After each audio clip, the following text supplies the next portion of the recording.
Cette vidéo va vous montrer comment justifier qu'une suite est géométrique ou non.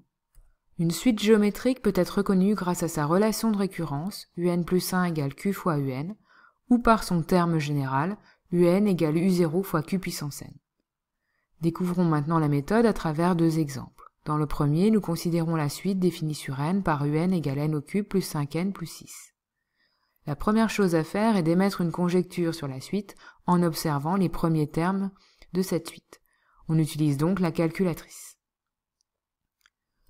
Nous pouvons voir que nous passons de u0 à u1 en multipliant par 2. De même, u1 est égal à 12 fois 2 donne bien 24, u2 égale à 24 fois 2 donne bien 48. Par contre, pour passer de u3 à u4, 48 fois 2 devrait donner 96 et non pas 90.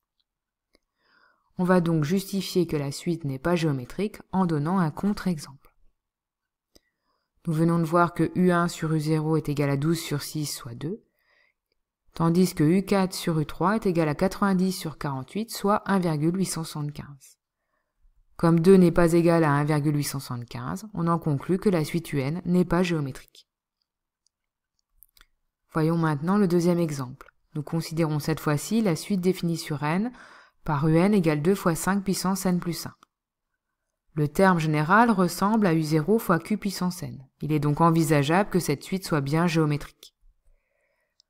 L'affichage des premiers termes nous conforte dans ce sens. En effet, 10 fois 5 donne 50, 50 fois 5 donne 250, 250 fois 5 donne 1250.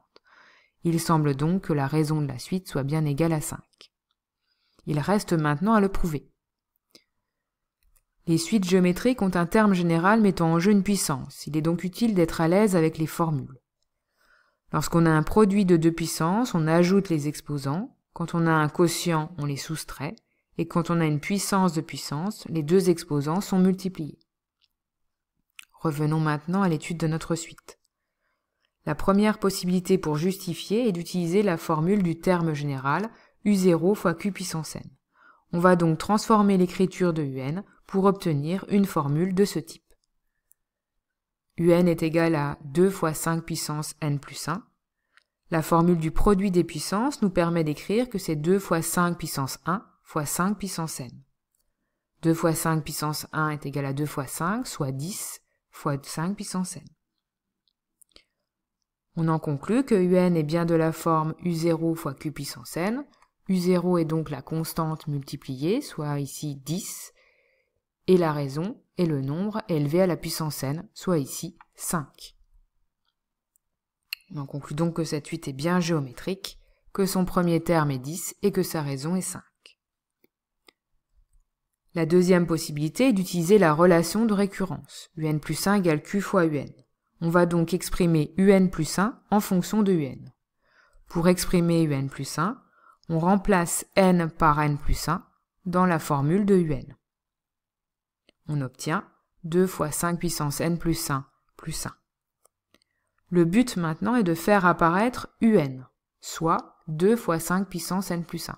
La formule du produit des puissances nous permet d'écrire que un plus 1 est donc égal à 2 fois 5 puissance n plus 1 fois 5 puissance 1, ce qui nous donne bien n plus 1 quand on ajoute les deux puissances. Autrement dit, 2 fois 5 puissance n plus 1 et un, on obtient la formule un fois 5. Il reste à conclure. Un plus 1 est donc de la forme q fois un avec q égale à 5. La suite un est géométrique. Nous pouvons calculer son premier terme, u0 égale 2 fois 5 puissance 0 plus 1, soit 2 fois 5, soit 10. Et la raison est le nombre q obtenu, soit 5.